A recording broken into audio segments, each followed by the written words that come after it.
Converse, reach for the stars.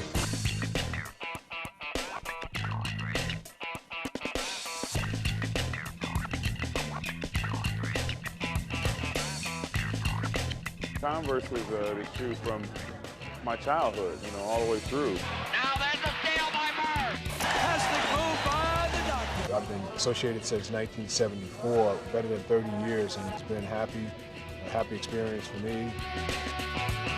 Way to the basket. Every time I step out on the floor, it's important that I go out there and I represent, the history of Converse. In 1908, Marquis Converse founded the Converse Rubber Shoe Company in Malden, Massachusetts, to manufacture winterized rubber-soled footwear. Moving to satisfy a growing need in the U.S. for basketball shoes, Converse created the All-Star in 1917. Shortly thereafter, a young man approached the company with some fresh new ideas, and history would soon be made. Chuck Taylor joined the company in 1921, and he walked into a sales office in Chicago with really a set of ideas on how he thought that shoe could perform better. One of them was the famous patch, which is on the inside ankle of the shoe. He wanted to protect players' ankles, so that actually used to be a sewn-on leather patch. Well, Marquis Converse, the founder of the company, was so impressed with what he'd done to improve the product that he put Chuck's name on the product in 1923. From that day on, Chuck sort of became the ambassador of basketball in America. He's kind of a Johnny Appleseed of basketball. Other shoes by other companies existed on the market, but the All-Star was a true phenomenon. Outfitting teams from coast to coast, the Chuck Taylor All-Star was the shoe for decades, although in retrospect, they may not have been the most comfortable for the newly developing fast break style of basketball. We have to remember that all the shoes in those days were ugly and uncomfortable. Those black canvas high tops. Now that I look back on it, since they were the only option we had, hey, that's what we wore. Still the leader in basketball shoe sales, the Chuck Taylor was joined in popularity by the Jack Purcell model, first produced for tennis and badminton in the 1930s. Named for the top badminton champion of the era, the Jack Purcell brand soon became the shoe of choice for Hollywood stars and boarding school bad boys alike. The brand received a big lift when photos of James Dean relaxing in the low-cut canvas shoe were released, with Dean looking slightly cooler in Jack Purcell's than in his high school Chuck Taylor All-Stars. Back on the hardwood, Converse continued to dominate the basketball landscape. Chuck Taylor spread the Converse word through countless basketball camps. The Converse Basketball Yearbook profiled high school and college teams from around the country. For his contributions to the game, Chuck Taylor was inducted into the Basketball Hall of Fame in 1968, the same induction class as Red Auerbach. A tour of the hall finds dozens of examples of Converse influence throughout the history of the sport, from college, the NBA, and even overseas. All the greats were wearing them. Everybody from Bob Cousy, of course, Bill Russell got all his rings wearing them, and everybody wore that shoe. If it wasn't official, it was certainly the unofficial shoe of the NBA for so much time. With the introduction of leather basketball shoes in the late 60s, the Chuck Taylor All-Star slowly faded in the athletic realm, although its popularity began to grow in the casual shoe market, becoming a fashion staple of the counterculture. New leather models replaced the canvas Chuck Taylor on the court, and Converse's reach expanded beyond basketball.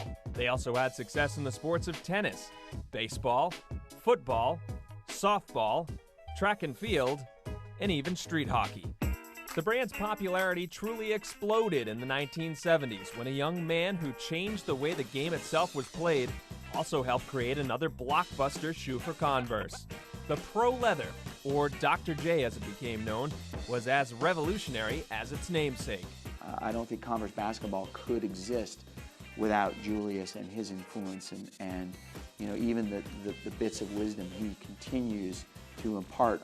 I think his impact on basketball is perhaps even greater than his impact on Converse.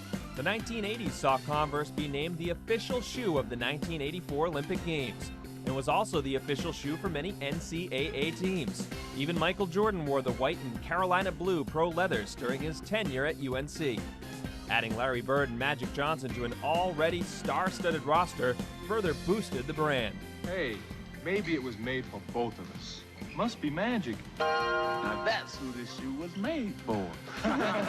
With changes in basketball shoe design as well as sports marketing, Converse unveiled the Weapon in 1986.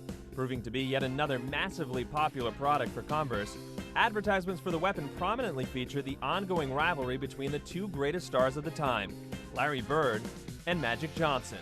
The success of the Weapon cemented Converse's grip on the NBA.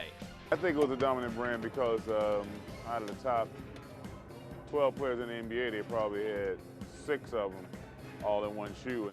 Mark Aguirre is a lifelong Converse wearer, moving from the Weapon to the next big seller, the Cons, which fit right in with the Detroit Bad Boys image. What do you want? Got him called a pick. He's a con man. No, that's cons. If nice guys finish last, where does that leave us?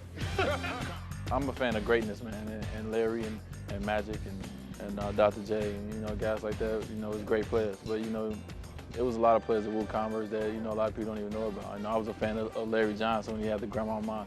So over the course of Converse, so many guys that you was a fan of, it's just amazing. The Grandmama ad campaign may have been the last great success for Converse. After 70-plus years of dominance, the ride ended in the late 80s and early 90s. Models developed at a new multi-million-dollar biomechanics lab did not sell well. The retirement of Bird and Magic, coupled with the questionable endorsement signings of Latrell Sprewell and Dennis Rodman, took a lot of luster out of the Converse lineup. With the arrival of Nike's Air Jordans, Converse found itself on the outside looking in and eventually filed for bankruptcy in 2001. The company was not able to predict what Nike would bring to the game, and nobody can dispute that Nike has created this industry that we continue to all work in. But all was not lost for Converse. Tomorrow, we'll see how an old classic, its design is timeless, and a brand new superstar, Converse was just getting back in basketball when I came in 2003, would put Converse back on the map.